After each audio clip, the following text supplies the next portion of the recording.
Hey, what's going on, everyone? This is Derek Plavin, and welcome back to episode 33 of How to Practice the Drums Efficiently. Now, since I am doing drums again today, and I just don't feel like doing the typical intro, I'll just say if this is the first video you've seen on this channel, and especially if you are a guitar player, just watch all my videos, alright? So, as you can see, I'm going to be doing stuff with the practice pad today. And this is stuff that, just like with the djembe, I believe could be really beneficial for your musicianship overall when it comes to things like your time and your feel and your rhythm and all that. If not more beneficial with this stuff, because the technique with the drumsticks can transfer over to a kit. So obviously you can do a lot more with that as well, alright? And I mentioned in the last video how this type of work I think is just so good for your feel, and I want to make this point now, and this is something that I don't think you could really truly comprehend unless you actually put in the work with this stuff, because I've noticed this especially with the drumsticks, even more than the djembe. But I talk a lot about feel on this channel, and I don't think there's any other instrument that feels as good to play as the drums, when you can really do it fluently and you've developed some consistency and skill and all that. And I haven't played every instrument, so I don't know. Maybe the trombone feels the best for all I know, but I think a lot of times it's because the drums are, for the most part, a truly percussive instrument, and the way you play it is very physical, and because you're playing a lot of these consistent repetitive figures a lot of the times, like I keep saying, I think that there's a lot of beauty in that, you know. So if you get experience with this, you know, hopefully you can understand what I'm saying. So this stuff, because of that, is just so good, because if you can sort of experience that good feeling of playing this stuff, then you can almost, in a way, transfer it over to your main instrument, if that makes sense. And also, because of this, I've noticed that practicing this stuff, whether it's with the practice pad or actually really the djembe for me, that stuff is like some of the best stuff to sometimes practice right before a gig or going to a jam session, because that stuff can warm you up to play even better than your primary instrument, I think, to play sometimes. Because do that. If you have this stuff, work on this stuff consistently for like 15-20 minutes, and then practice your regular instrument and see how much better it feels. So all I'm going to do today is I'm going to show you 8 rudiments that you could practice. I'm going to go through them and talk about how to play them and practice them and whatnot. And then after those, I'm going to show you one more thing, and that should really be about it. So I can't wait to see how long it turns out. Alright, so the first thing I want to say is just that when I practice the practice pad, I usually mainly use a traditional grip to play with, but you can use the match grip if you like that more. It's really just whatever you're comfortable with or whatever works for you. But if you are brand new, I would maybe give the traditional grip a try. And the other thing I want to mention quickly is, if you consider things like your posture or just the placement of the practice pad in general in relationship to you, I've noticed through repetitions and consistency that stuff can make a difference in terms of the ease of playability and whatnot. So I usually practice with the pad on top of the djembe like I'm doing here today, but sometimes if I'm sitting at the TV or something, I may put it on top of my lap, and for me that actually feels really good. But I don't usually practice like that, and I'm not a drum expert, so I don't know what the best position is. It's probably when it's on top of a pad and slightly angled, just like a snare drum, but do some experimenting and see what works for you. Now, when I practice these rudiments that I'm about to show you, the way that I'll typically do it these days is I'll always start by playing them extremely slow from a place of comfort, just to ensure the accuracy of whatever I'm working on, and then from there I'll gradually increase the speed little by little without stopping until I get to some sort of plateau or maximum speed that I feel that's the fastest that I could play the rudiment cleanly on that given day. Alright, so because of the gradual increase of speed without stopping, naturally I'm doing this without a metronome, and I want you to understand that you can still do this with a metronome in a similar fashion in terms of starting slow and increasing the speed in constant intervals. And when I first started practicing these rudiments, that is how I did it, and I still think that it could be a good idea to use the metronome if you're literally just starting out with this stuff. But once you start to get a little comfortable, I would say that doing this without a metronome, the way I described, is probably a little bit more superior, and that's really just because if you're going to do this with a metronome, then because you have to keep stopping and starting your playing every time you increase the tempo on the metronome, you can't really say that you're developing your skills, at least from an endurance point of view, as well as if you were to do it without stopping, basically, alright? So this is just something that's good to keep in mind, and as you'll see later in the video, there's still other things that I practice with the drums that I most definitely do want to do with the metronome, alright? So it really just depends on the context or the specifics of whatever you're working on. Okay, so the first two rudiments that I want to show you are probably the two most basic and fundamental rudiments that there are, and that's why I want to start with them.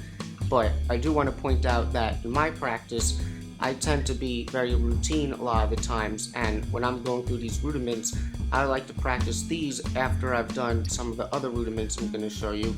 But honestly, I don't think it really matters that much the order in which you practice these.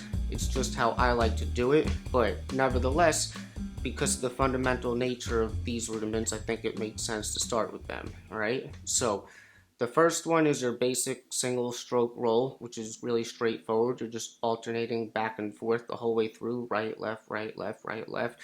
And this is done in a consistent, even subdivision. So, to give you a little demo, it's basically like this.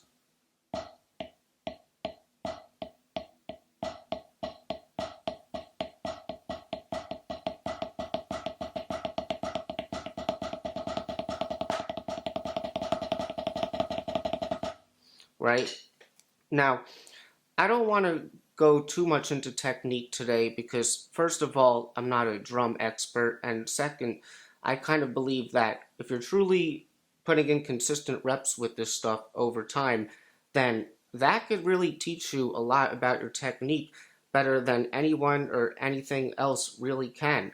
Because over time, you'll start to pick up on these little subtle tweaks or adjustments that you might make where you may notice, hey, if I do things this way versus that way, it tends to be better. So the only way you'll really learn that stuff is by actually doing it and what works for you. But if I were to give you some pointers, first with the single stroke roll, I would say that it could really help a lot, especially as the tempo gets faster, to play it in a way where you put an accent on the first of every four notes, where you're essentially accenting the downbeats. And this really helps to keep you centered in the time with this one, because by putting the accents there, it helps to create a more clear sense of an actual meter that you could be relating to, irregardless of the fact that the tempo may gradually be increasing. And that also is why it may help, is because if the tempo is constantly changing, it may be harder to conceive a consistent sense of time, if that makes sense. So the accents definitely help.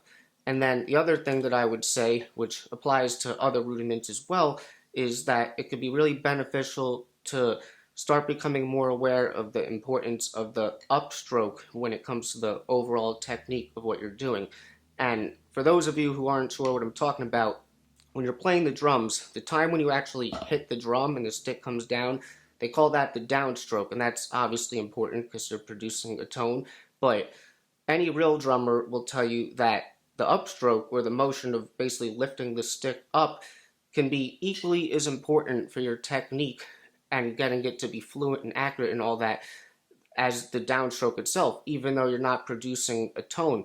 And you may say that this is kind of similar to the backswing in golf, although I know absolutely nothing about golf, so who knows. But you may see that as you become more aware of the upstroke, or that motion in relationship to the overall technique of what you're doing, you may find that the more you can focus on that, it tends to just make the time and feel of what you're playing that much better, that much more accurate, and I think it has to do with just keeping the hands in this sort of consistent motion. And you don't need to try to analyze it, but for the single stroke roll, because we are alternating every single note, it's basically like you want to do an upstroke every time the stick comes up. So if I start with the right, I go down, but then when I bring the left one down, I want the right one to come up. So if you're not focusing on that, you may not be thinking about that, and then you may not be in that consistent motion. So With the single stroke roll, it's like you're chopping things back and forth like this essentially. And if you combine that with the accents, that's, you know, how you can really start to develop the single stroke roll in a decent way, I think. So moving right along, the next rudiment is going to be the double stroke roll, and this one again is pretty straightforward. You're just going to alternate consistently with 2 of each hand. So right, right, left, left, right, right, left, left. So you get something like this.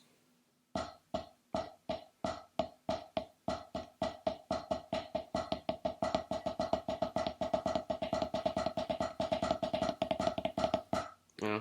So with this one, the accents naturally tend to be put on the first of each double, but you can do exercises where you reverse it to actually get you better at doing this rudiment, but that's how it'll tend to be. And as far as the upstrokes, really the main upstroke is going to be after the second double in each hand. So because you're doing right, right, you don't want to bring after the first one the stick all the way up. So you'll do something like and then when you bring the left one down, then you'll do the upstroke. So it's like,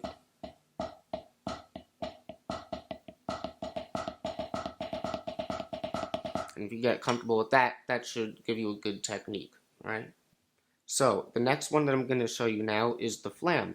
And this is the first rudiment today that uses these grace notes that don't actually have a rhythmic value in the bar or in the rhythm. Alright, so the way that we can think of this basic FLAM essentially is we're alternating quarter notes with the right and left hand, but we're putting a grace note before each quarter note, playing it with the opposite hand. So that would be like, that's your FLAM, right? You speed it up. And because the first note that we're playing is a grace note, which will be with the opposite hand, if the first quarter note is with the right, then we're starting with the left, and the pattern would be left, right, right, left, left, right, right, left. And because after we play that first quarter note with the right, the next note is going to be a grace note also with the right, we don't want to lift up the stick after that first quarter note because we want to keep it there for the grace note. So after we play the grace note, that's when we want to lift it up, all right? So that's your basic FLAM. And now the next one is going to be the PARADIDDLE, which a lot of you I'm sure have heard of, and it's pretty common and it seems basic. The pattern is really just right, left, right, right, left, right, left, left, and we're putting the accent on the first of every 4. So that would be like,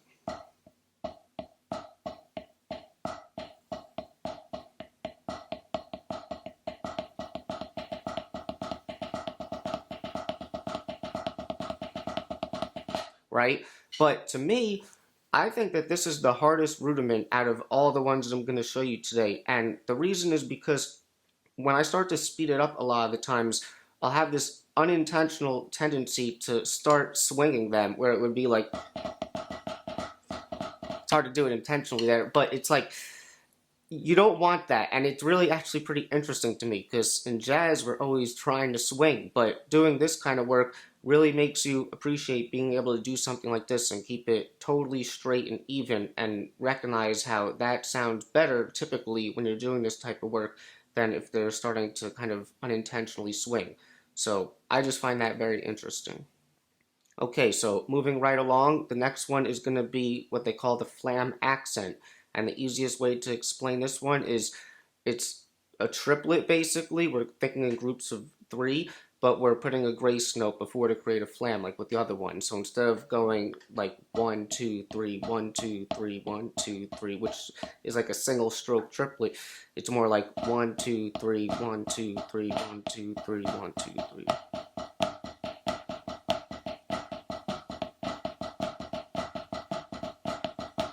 Right, and I would say the same mechanics apply here as what you're doing with the regular FLAM. Alright, and then the next one is going to be another FLAM variation, which is called the FLAM tap. And instead of doing triplets with a grace note before, you're kind of doing eighth notes as a like a double stroke roll essentially, you know, but a grace note before. So that means that each hand is actually playing 3 notes in a row at a point, alternating, but the first one is a grace note, so that would be like this.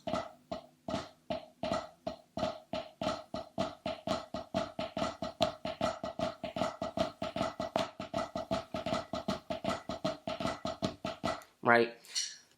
So The next one that I want to show you now is the Radamacue, and the easiest way to think about this one would be if you start with a basic rhythm of basically alternating 3/8 note triplets, which takes up one beat, followed by a quarter note, and then again 3/8 note triplets and a quarter note, which would be basically like this, like 1, 2, 3. So you start with that, and then you're going to add 2 grace notes before the triplet every time, and those would be with alternating hands. So then you would get this.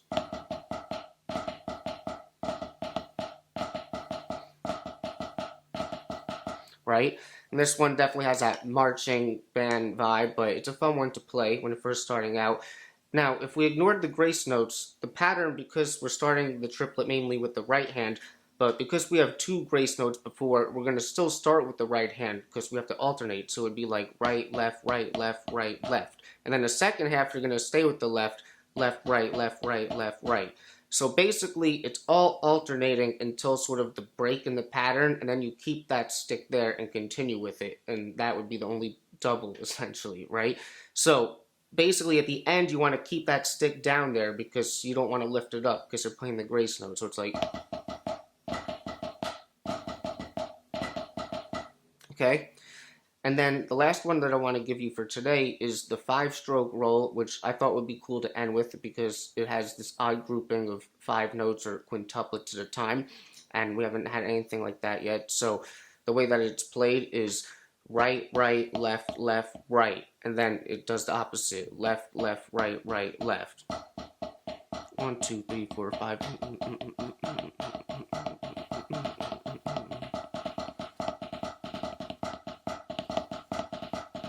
So I'm a little sloppy with it, but that one could be a little tricky at first, but if you practice it just like all the others, you're bound to get comfortable with it eventually, all right? So for all these rudiments, I basically practice them just like how I said before. I start really slow so that I feel comfortable and I'm clear about what it should be when it's accurate, and then I gradually increase the speed little by little and try to keep it going as best as I can. And I just try to usually do it for longer than what I demonstrated in the video, because when I'm really doing it, I'm trying to get into a groove or a flow with it. And you should really keep that in mind when you're doing this stuff with the rudiments specifically. Don't approach it in a way where you'll inevitably feel like you're just going through the motions because you have maybe like a set number of reps that you feel like you just have to get in, but you're not even really concentrating on the feel or anything. The whole point of this is to basically warm these rudiments up or get to a place for each of them where you feel like they're really flowing and it feels clean and it just feels good, like I keep talking about. And you'll know when it feels good, all right? So the last thing that I want to show you today is something that's completely different from all the other drum stuff I've talked about so far, including the stuff in the last episode with the djembe, and that's because everything I've talked about already has been with repetitive rhythms or these beats essentially, where you're basically practicing a consistent rhythm over and over again and trying to develop your time and your feel. But what I want to show you now is something that's more linear, and this could be also really good for your drumming in a different kind of way. And with this, I'm really approaching this just like as if I was working on a solo transcription and I was kind of doing it every day or pretty consistently, and I just wanted to get better and better. So I've been working with the famous book by Charlie Wilcoxon, Modern Rudimental Swing Solos for the Advanced Drummer, and this book has been used by some of the greatest jazz drummers of all time, and it's basically a book of these solo etudes that you could practice on the pad or put on the kit as well, and they utilize a lot of the different rudiments and different combinations and all that, but it's linear stuff, so you're not just working on a repetitive thing over and over again. And like I said, I think that that can be another type of thing to really develop your feel, because this stuff especially, when I have a good pass of one of these things and it feels good and everything, it's like I say, nothing feels better to play than this, alright? And this is, like I said, a little bit different from just playing repetitive figures. So when I practice this, I do this similar to a lot of the other things. I start from a tempo that is slow and comfortable, and I increase the speed at a consistent increment every day. And because I'm still working on this and getting better, I'm still at a point where my minimal tempo may be rising, where I don't always have to start as slow, and my maximum tempo over time hopefully is getting a little bit faster and faster as well. But generally speaking, I like to start slow and comfortable and go through that same progression and consistent interval every time I practice this. Alright, so I'll give you a little demonstration, and since everything else I've played on the pad today hasn't been mic'd up and it really sounds like crap, I guess I'll do something here when I try to mic up the pad, and I'll try to share a good pass or something with you here, alright?